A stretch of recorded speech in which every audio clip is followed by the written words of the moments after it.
Hey everybody, welcome back. I am back from a bunch of trips, and of course I got COVID right when I got back, so I've been recovering from that as well, but I finally feel well enough to actually record without coughing a bunch and making you guys completely annoyed. So today I want to talk about some of the recent news and things that have been happening, things that I've been sharing with my email list that you need to know as a podcaster. And I just want to we'll start out with a couple of Apple things because Apple Podcasts is still the big dog in podcasting.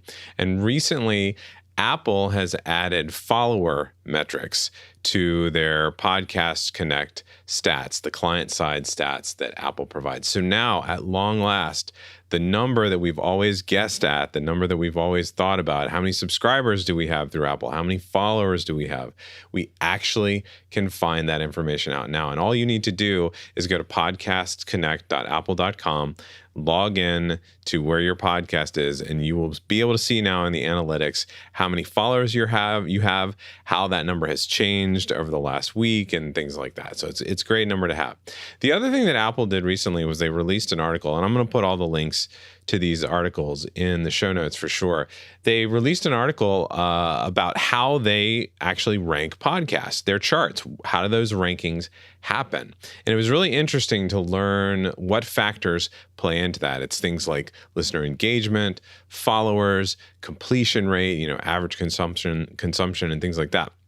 So definitely go check that out. Again, the link will be in the show notes. And I want to talk a little bit now about how you can actually improve your show. I've talked about this a lot recently with my clients, and I've been talking in my email list about this a lot.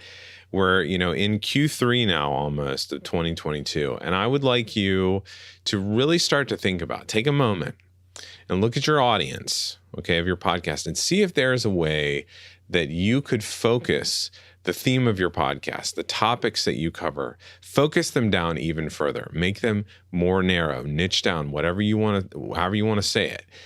More and more, I'm seeing that general audience podcasts are failing, okay? If you are talking, like you've got a parenting podcast, and you want to talk to all parents because that means bigger audience, right? Well, no, what that means is that you're competing with all of those other parenting podcasts that have been out there for a long time and have already got a hold of a big audience.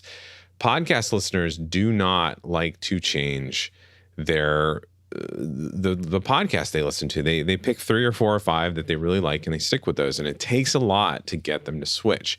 So what I'm seeing is those very narrow focused podcasts. Those are the ones right now that are succeeding in growing their audiences. So being relevant to more people doesn't necessarily seem to lead to audience growth. You need to focus down and find the audience that wants to listen to you. I'm also going to urge you to check out some of the Infinite Dial, Edison Research 2022 Infinite Dial study survey that came out earlier this year. I'm going to put the links to that. There's just really good news about podcasts still growing. We still seem to have only about 400,000 active podcasts. It was the same number a year ago, 400,000 active podcasts, but we have more listeners. So continually, if you're thinking about starting a podcast, now is the time because there are more listeners than ever and there aren't more active podcasts. So that's going to be helpful to you. Speaking of like how to understand things, and we talked about the Apple chart rankings and how we understand how they're ranking. I'm also going to include an article in here about podcast categories and which categories you should choose for your show. This article actually has a good bit of information about which are the most crowded categories. Okay. If you heard me talk about focusing your topic more. Well, if you focus your topic and then also get in a non-crowded category that fits your focus topic, that can really help. So I'd urge you to check out that that article. Now, here's a caveat, because I mentioned, hey, here's an article for understanding Apple's chart rankings and things like that. And I use the word rankings.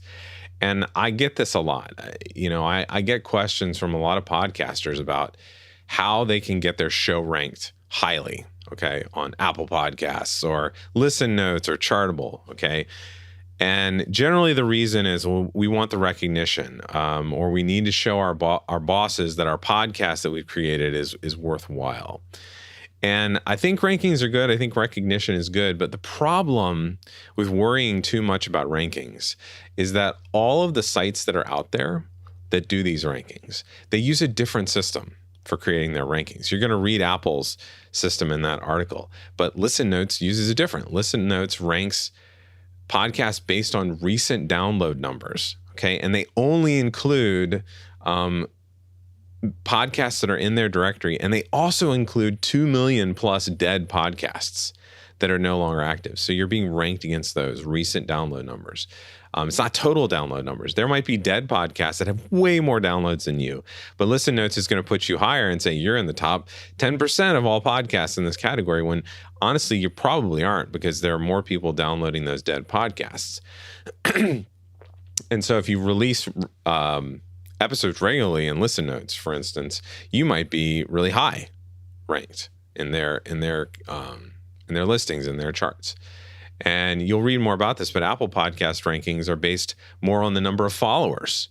Okay. So even if your downloads are booming, but people aren't following you, you're going to drop in Apple Podcast rankings because you're not getting new followers. And then Chartable, for instance, they only rank podcasters based on the podcasts that have signed up for their service. So do you see what I mean? It's really hard to standardize and say, oh, I want to be ranked high. Rankings mean different things. You're much better off measuring backwards. Okay, where did you start? How have your downloads improved? What's the trend? Are you going up? Are you going down? How many questions are you getting through email and social media each month? What is the feedback? Okay, are people engaging with you? Another topic that I talked about recently in my email list was controversy. Okay, if you have a hot take, chances are at some point it's getting more likely that you're going to have to comment on your podcast about a controversial topic or an issue, okay, that's a big deal right now in the industry that you talk about, or something like that. So I read this great article, and I'm going to share it, that talks a little bit about, if you have a controversial hot take, you might want to do some prep before recording it. And this article that I'm going to share suggests that you ask yourself 3 questions about your hot take before you move forward with it. The first question is it the truth, what you're saying? Is it necessary for you to say something? And are you the right messenger? Okay, just spend some time thinking about those. Those are really great questions to ask yourself before you get too controversial. Okay. I also want to share something that we did. I know a lot of you listen, you've heard me recommend Libsyn, okay, as a media host. And we made a change recently. So if you're a Libsyn user, this is good information for you. There's a particular setting in Libsyn that determines when the media for your episode is available for download, okay? What happens is that this setting also affects when Libsyn's media players will actually play or function outside of, like, when you embed them on your website. Okay. So we have actually decided to change all the episodes for our clients to the setting that says media files available based on the release schedule. And what that means is that if you work through Libsyn, their embedded players on your website are not going to function. Okay, they're not going to produce downloads until your episode is actually released. And I want to explain why we made this decision, because it's a lot about some of the changes that are being made in podcasting now and the way things are going. Number one, with Podcasting 2.0, client-side stats from Apple and Spotify, and other things like transitions to more standard 7-day numbers and 30-day episode download numbers. Stats are, those stats are more visible now. And they're a supreme indicator for how well your episode is performing right away and how active your current audience is. So since generally we're prepared and we're ahead and we're scheduling episodes a week or more in advance of release, and media players go on sites and get tested, episodes were actually performing worse because in the first 7 days or 30 days, they weren't getting a lot of downloads because they were just sitting on a site doing nothing. because the stats were being collected based on when the media was available for download or people were playing it, even if the episode hadn't been released yet. And that actually can make your numbers look really worse than they actually are. So that's why one of the reasons we made the change. And also, too, advertisers really require accurate numbers and release dates now that correspond to the stats of your downloads. So if you have any hope of working with advertisers now or in the future, your numbers really have to be as accurate as possible. Okay. And I know that this might be tough if you're the type of person that loves to have it ready ahead of time and you want to test it out and you want to make sure that it's working. Don't worry, okay? Because if something were to not work, which very rarely would that happen, or like there's an error in the embed code or something like that, it's a really easy, quick fix to swap out your players and swap out the embed code for your players. Yeah, let me just throw in a few more things. There's one article that I'm going to share. If you have started an Apple Premium subscription for your podcast, Apple released an article recently giving you some recommendations and a guide on how to do things and improve your Apple Premium offering. I'm going to add that. I also am going to share an article about TikTok. Okay. I turned 44 this year, so I'm part of that social media generation I'm appalled by the addiction to social media in younger generations. I'm also fighting my own addiction while also trying to teach podcasters like you guys and business owners how to use TikTok and things like that. So there's actually a really important reason, mostly due to algorithms and discovery that we've actually started mentioning to our clients that they really should be using Instagram Reels, TikTok, and things like that. So I'm going to include an article about that and also an article about audiograms, because really right now, audiograms in Instagram feeds, Facebook feeds, LinkedIn feeds, whatever, they're just not working. Okay.